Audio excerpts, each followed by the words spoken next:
열린교회 성도 여러분 안녕하세요. 이 시간에 우리가 함께 나눌 동영상 강의는 예수님의 난해한 말씀 12번째 시간입니다. 여러분, 여러분들은 성경을 어떠한 방식으로 읽으시는지 모르겠습니다. 우리가 성경을 읽을 때 주의해야 될 사항은 앞뒤의 문맥을 잘 파악하면서 읽어야만 합니다. 한 구절만 딱 띄어서 읽으면 오해하기 딱 좋습니다. 성경 전체의 관점에서 또 그 본문을 읽고 해석을 해야만 합니다. 그렇지 않으면 오해하는 경우가 많은데 마태복음 25장 29절의 말씀은 참 오해하기 쉬운 말씀입니다. 이 한 구절만 우리가 띄어서 함께 읽어보도록 하겠습니다. 시작. 무릇 있는 자는 받아 풍족하게 되고 없는 자는 그 있는 것까지 빼앗기리라. 여러분은 이 말씀만 들으면 어떤 생각이 드시나요? 천국이라면 있는 자는 없는 자에게 나눠줘야 될 것 같고 또 없는 자는 있는 자에게서 베품을 받아서 함께 잘 사는 곳이 천국이라는 생각을 합니다.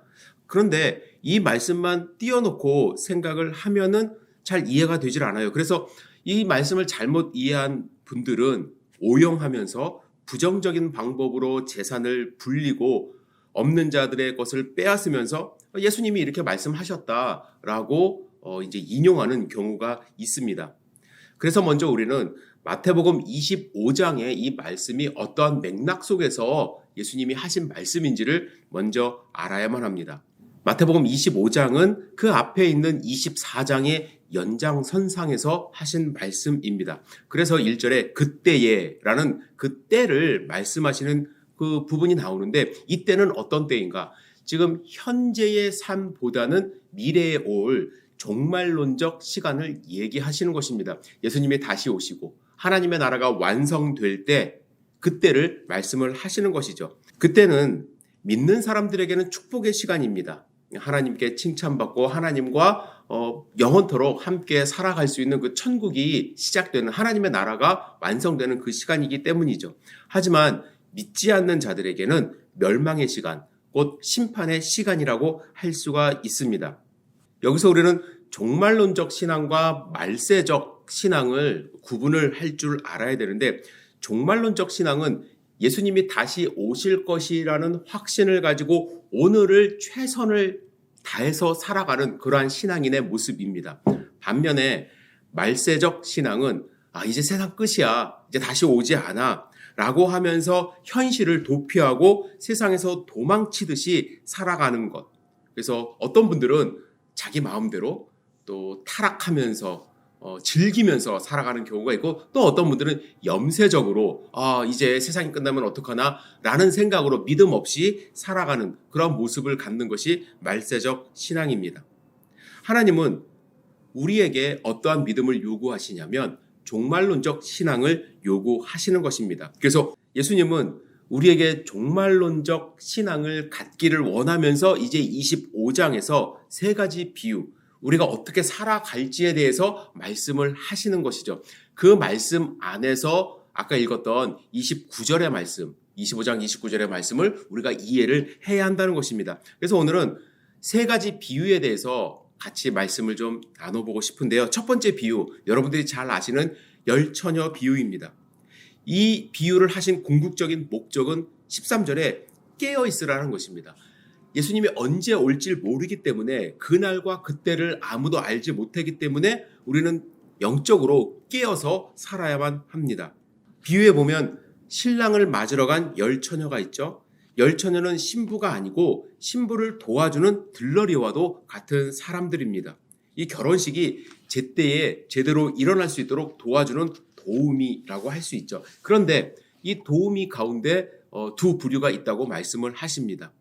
한 부류는 밤늦게 올 것이라고 생각을 하면서 기름을 준비한 슬기로운 처녀들이고 또 한 부류는 사람들이 빨리 올 것이라고 지레짐작하면서 준비하지 못한 그래서 기름이 풍족하지 않았던 그러한 사람들입니다. 여기서 기름을 얼마를 준비해야 되고 이게 중요한 것이 아니라 준비를 하고 있는가, 준비한 삶을 살고 있는가가 중요한 것이죠. 그래서 10절에 보시면 그들이 기름이 떨어져서 사러 간 사이에 신랑이 오므로 들어가고 문이 닫힌지라.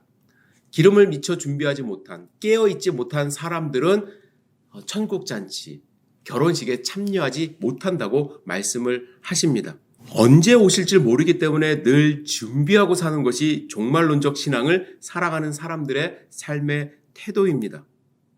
오늘 내가 하나님 앞에서 살아가야 하는 시간이 있는데, 그런데 문제는 사람들은 과거의 시간에 잡혀 있든지 아니면 미래의 시간에 잡혀 있든지, 과거의 시간 속에서 아파하고 슬퍼하고 또 미래의 어떤 것을 이루지 못하는 것 때문에 슬퍼하고 안타까운 그러한 시간들을 보내고 있습니다. 예를 들면 24장의 표현대로 17절부터 18절을 제가 읽어드릴게요. 지붕 위에 있는 자는 집 안에 있는 물건을 가지러 내려가지 말며 밭에 있는 자는 겉옷을 가지러 뒤로 돌이키지 말지어다. 사람들은 자꾸 나에게 있는 것, 과거의 것, 돌이키려고 하고 내려가려고 하는 그런 집착을 보입니다. 그러나 종말론적 삶을 사는 사람은 거기에 집착하는 것이 아니라 오늘 주어진 하나님의 시간에 최선을 다하여 살아갈 때에 하나님의 때에 나도 모르는 사이에 하나님의 부르심을 받을 수 있다라고 말씀을 하십니다. 물론 과거의 역사가 중요하죠. 역사를 공부하는 이유도 오늘을 잘 살기 위함 아닙니까? 오늘의 의미를 무시한 역사는 없습니다. 그러니까 과거가 필요 없다는 이야기는 아니에요. 과거는 내가 살았던 현재니까 필요합니다. 그런데 그것은 오늘을 잘 살기 위한 방편이지 그 자체가 목적이 될 수 없다는 말씀입니다. 그런 의미에서 준비하는 삶을 살아야 합니다. 과거에 얽매이지 말아야만 합니다. 오늘 최선을 다해서 사는 것이 준비하고 있을 때 잘하고 하나님의 말씀에 순종하는 것이 중요합니다. 하나님은 늘 우리 가운데 현재성으로 오셨어요. 이 말씀 잘 들으셔야 돼요. 현재성으로 오셨어요. 아브라함의 하나님, 야곱의 하나님, 이삭의 하나님은 죽은 자의 하나님이 아니라 살아계신 하나님으로서 지금 현재 우리와 함께하고 계십니다. 과거에 얽매여 있지 않아요, 하나님은. 그런데 우리는 자꾸 과거로 돌아가려고 하고 미래에 일어나지 않은 일에 얽매여서 무의미한 시간을 낭비할 때가 많이 있습니다. 그래서 우리는 종말론적인 신앙을 가지고 오늘의 최선을 다하는 삶을 살아야만 합니다. 두 번째 비유는 달란트 비유입니다. 아까 29절에 읽었던 본문의 말씀이 이 비유 안에 있는 말씀입니다. 여러분, 이 비유 속으로 들어가서 이제 말씀을 좀 나누고 싶은데, 여러분 1달란트가 어느 정도 금액인 줄 아십니까? 저는 어렸을 때 그 금액을 정확하게 몰랐을 때는 하나님 참 너무하신다. 어떻게 5달란트, 1달란트, 2달란트 이게 너무나도 차별을 주시고 그거에 대해서 벌을 주셨지. 어릴 때 저 같으면 나도 1달란트를 뭘 할 수 있겠어. 그냥 땅에다 묻어두는 게 잃지 않는 것이 낫겠다라는 생각을 한 적도 있습니다. 그런데 달란트는 엄청난 금액입니다. 구약의 시대에서는 1달란트는 금 30에서 32kg 정도. 그죠? 그리고 신약 시대는 6천 데나리온에 해당되는 금액인데 6천 데나리온은 약 6,001의 품삯이에요. 6,001은 15년이 넘는 그런 연봉입니다. 그래서 어떤 목사님은 약 600억 정도 이렇게 말씀하시기도 합니다. 이 금액을 세 종에게 나눠 주셨어요. 그런데 왜 어떤 사람은 남기고 어떤 사람은 다 빼앗겼을까? 26절에 보면 그 주인이 대답하여 이르되 악하고 게으른 종아, 나는 심지 않은 데서 거두고 해치지 않은 데서 모으는 줄을 내가 알았느냐 하시면서 한 종에게서 한 달란트 있는 종에게서 빼앗아서 나눠줍니다. 반면에 5달란트와 2달란트 받은 종은 그것을 가지고 장사를 해서 2배를 남겼어요. 여기서 여러분들 중요하게 여기셔야 되는데 2배를 남긴 것이 중요한 게 아니라 최선을 다한 것이 중요한 것입니다. 어떤 분들은 하나님의 이름 무조건 2배 장사해야 된다라고 이제 잘못 적용하시는 경우가 있는데 2배를 남긴 것이 중요한 게 아니라 그들은 최선을 다해서 장사를 해서 하나님의 나라에 이득이 되는 삶을 살았다는 것이죠. 15절의 말씀에 보시면 각각 그 재능대로 하나님의 달란트를 주셨다고 합니다. 그래서 탤런트라는 영어가 이 달란트에서 나온 말이라는 것을 여러분들이 아셨으면 좋겠고요. 주인이 종을 잘 알기 때문에 종의 재능을 보시고 그들이 할 수 있는 만큼만 주신 것입니다. 그리고 그 종들은 그것을 가지고 장사를 한 것이죠. 5달란트, 2달란트 받은 사람은 그것을 가지고 이문을 남겼습니다. 그런데 1달란트 받은 사람은 아까도 말씀드렸듯이 땅에 묻어두었어요. 땅에 묻어두었다는 것은 자기의 재능, 하나님이 주신 재능, 정말 15년 연봉에 해당되는 그 재능을 땅에 묻어두었다는 것입니다. 그런데 종말이 왔어요. 오랜 후에 그 종들이 주인이 돌아와 그들과 결산을 할세. 19절의 말씀입니다. 결산은 종말론적 개념입니다. 마지막 때에 하나님이 우리에게 오셔서 우리에게 주신 달란트를 물어보실 거예요. 어떻게 살았는지 분명히 물어보십니다. 그래서 1달란트 받은 종은 뭐라고 얘기했냐면 당신은 굳은 사람이라 심지 않은 데서 거두고 해치지 않은 데서 모으는 줄을 내가 알았으므로 이렇게 말합니다. 주인이 치밀하고 정확하고 분명한 사람이라 심지도 않았는데 거두고 경작을 하지 않았는데도 모으는 능력이 있는 줄 알았기 때문에 굳이 1달란트를 가지고 장사하지 않았다는 거예요. 이 종은 주인에 대해서 오해를 하고 있었던 것입니다. 주인을 제대로 알지 못했어요. 그래서 예수님은 본문 가운데 악하고 게으른 종아라고 말씀을 하십니다. 그래서 26절에 예수님은 악하고 게으른 종이라고 호칭을 하셨어요. 주인이 게으르다라고 얘기하는 것은 어느 정도 이해가 되지만 근데 굳이 악하다고 할 필요가 있는가? 게으른 것이 악한 것인가? 이에 대해서 우리는 좀 질문을 할 수 있지만 악하다고 한 이유는 주인에 대해서 그가 오해를 하고 있었기 때문에 그렇습니다. 하나님을 잘못 알고 있었어요. 자기가 원하는 방식대로 주인을 생각한 것입니다. 그것이 착각이에요. 우리 주인은 원래 그런 분이야 라고 스스로 생각하면서 그 주인이 왔을 때 그렇게 이야기한 것입니다. 성경에서 말하는 악하다는 것은 하나님을 알지 못했다는 것입니다. 세상 사람들에게도 하나님이 달란트를 주셨습니다. 그러나 그들이 나중에 결산을 할 때 하나님이 악하다고 이야기하는 것은 주인을 알지 못했기 때문에 천지를 창조하시고 자신을 창조하신 창조주가 있다는 것을 몰랐기 때문에 악한 사람으로 규정이 되어서 심판을 받게 되는 것이죠.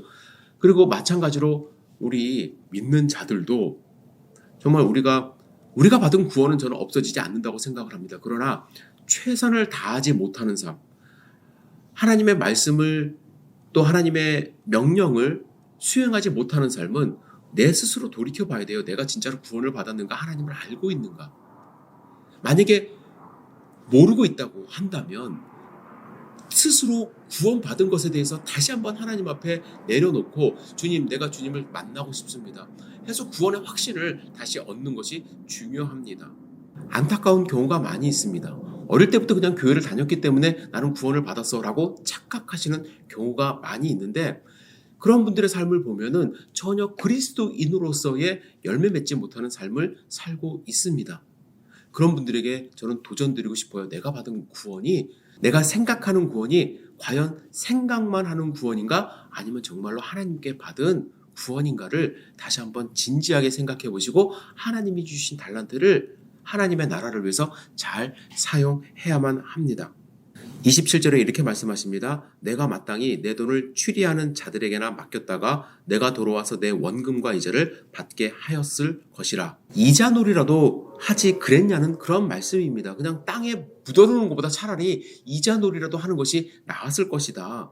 이자놀이는 사실은 율법에 어긋나는 것인데 하나님이 그만큼 답답하다는 거예요. 하나님 앞에서 해야 될 일이 있음에도 불구하고 그 일을 안 하고 다 땅속에 묻어놓은 것입니다. 주인은 다른 나라에 가면서 돈을 맡겼습니다. 5달란트, 2달란트 가지고 장사해서 2배로 남긴 종들은 그것을 가지고 열심히 일하면서 또 먹고 잘 살았습니다. 그런데 1달란트 받은 종은 이자 놀이라도 해서 먹고 살기라도 해야 되는데 아무것도 하지 않은 것이에요. 그는 이미 빼앗기고 의미 없는 삶을 살았습니다. 1달란트, 여러분 600억 정도 되는 그 돈을 가지고 있으면서도 거지의 생활을 한 거예요. 원래 종은 주인의 눈치를 보고 살아야 되는데 이 종은 주인의 눈치를 보지 않고 자기가 주인인 것처럼 살아갔다는 거예요. 그런데도 1달란트 받은 종은 나머지 2 종처럼 주인에게 보소서라고 당당하게 말을 합니다. 여러분, 종말론적 신앙을 가진 사람들은요, 하나님이 무엇을 원하는지 알고 사는 거예요. 그리고 말세 신앙을 가진 사람은 자기만 보는 사람들입니다. 종말론적 신앙은 내가 아버지를 알고 내게 주신 재능, 그 능력을 가지고 그 안에서 최선을 다하고 사는 삶이죠. 그러다가 어느 순간에 하나님이 부르실 때가 옵니다. 오늘 가도 떳떳한 삶을 산 것이에요. 그런데 주인은 다 알아서 할 것이기 때문에 자신은 아무것도 할 것이 없고 그래서 두려워서 아무것도 할 수 없다고 이야기하는 그 자는 있는 것도 빼앗기게 된다는 것입니다. 우리가 빼앗기는 삶을 살면 안 돼요. 하나님이 주신 재능을 가지고 잘 살면 되는데 사람들은 자꾸 그 선물을 땅에 묻고서 자기는 왜 먹을 것이 없냐고 말을 하는 경우가 있습니다. 하나님이 주신 이 재능을 숨기지 말라는 거예요. 재능을 더 깊이 들어가서 생각해 보면 하나님이 나에게 주신 사명이라고 할 수가 있습니다.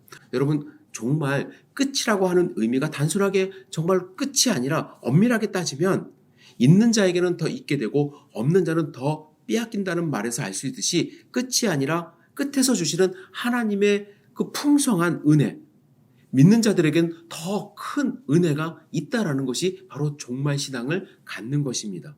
믿는 자는 종말에 하나님이 주시는 은혜 가운데 풍성함을 누리게 됩니다.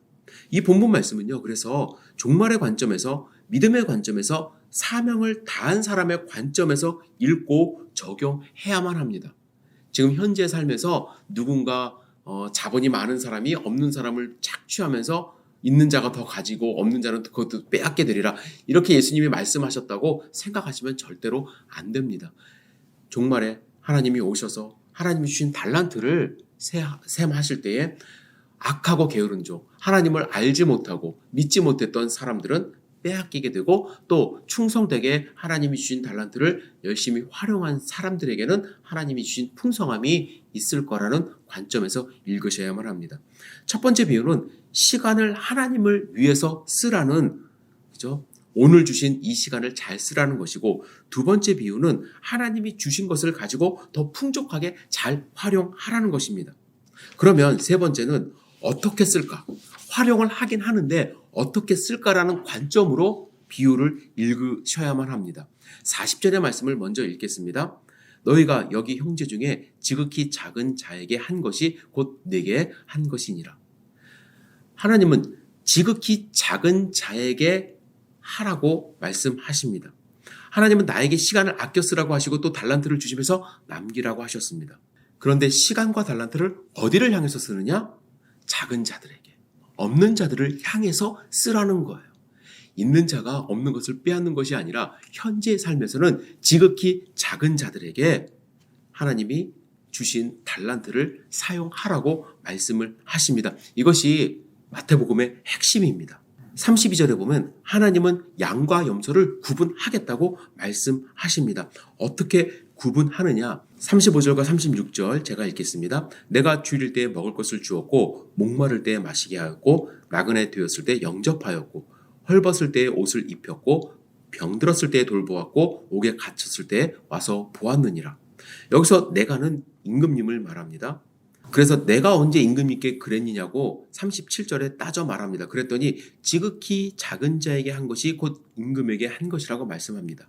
지극히 작은 자가 임금입니다. 임금이 예수님이고 형제는 예수를 믿는 사람들이죠. 특별히 예수를 믿고 있는 사람들 중에 고난을 받고 있는 사람들이 있습니다. 고난을 받고 있는 사람들을 위해서 배고픈 사람들을 먹이고 아픈 사람들은 돌보고 가장 구체적이고 실질적인 그러한 행동을 한 사람들이 바로 달란트를 사용한 사람이고 오늘의 현실의 삶을 하나님이 원하시는 방향으로 살아가는 사람들입니다. 우리한테 지극히 작은 자들, 우리 현실 속에서 여러분들 생각해 보시기 바랍니다. 어려움을 당하고 고난 가운데 힘들어하고 있는 사람들입니다. 그 사람들에게 하는 것이 예수님께 하는 것이라고 말씀하고 있는 것입니다. 실제로 보이는 것은 지극히 작은 자들이죠. 양들이 그들을 하나님이라고 생각한 것이 아니에요. 하나님이 주신 마음으로 달란트로 그들의 필요를 현실의 삶에서 채워준 것입니다. 그런데 그것이 바로 주님께 한 것이라고 말씀을 하죠. 반면에 염소들은 안 했대요. 44절입니다. 그들도 대답하여 이르되 주여 우리가 어느 때에 주께서 줄이신 것이나 목마르신 것이나 나그네 되신 것이나 헐벗으신 것이나 병드신 것이나 옥에 갇히신 것을 보고 공양하지 아니하더이까. 45절에 주님이 뭐라고 말씀하셨냐면 지극히 작은 자 하나에게 하지 아니한 것이 곧 내게 하지 아니한 것이라 하시리니. 여러분들의 눈에 보이는 지극히 작은 자에게 한 것, 굶주리고 힘들고 어렵고 갇힌 자들에게 베푼 것, 그것이 곧 주님께 한 것이라고 말씀하고 계십니다. 여러분들에게 있는 시간, 재능, 나의 만족만을 위해서 쓰지 않았으면 좋겠습니다. 그것이 예수님의 말씀이에요. 작은 자들을 향해서 쓰라고 말씀합니다. 이것이 종말론적 삶을 살아가는 사람들의 모습입니다.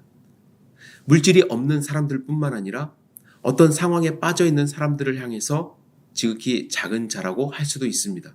오늘 본문을 통해서 종말론에 대해서 이야기를 드렸고 또 마지막 때에서 말씀을 드렸습니다. 중요한 것, 예수님이 언제 우리를 부르실지 모릅니다. 또 예수님이 언제 오실지 모릅니다. 오늘 주님이 주신 하루의 삶 24시간 낭비하지 마시고 주님을 위해서 아픈 자들을 위해서 기도하시고 또 내가 도울 수 있는 방법이 무엇인가를 생각해 보시고 또 실천하는 그러한 귀한 삶 사시기를 주님의 이름으로 축복합니다. 여러분들 사랑합니다. 감사합니다.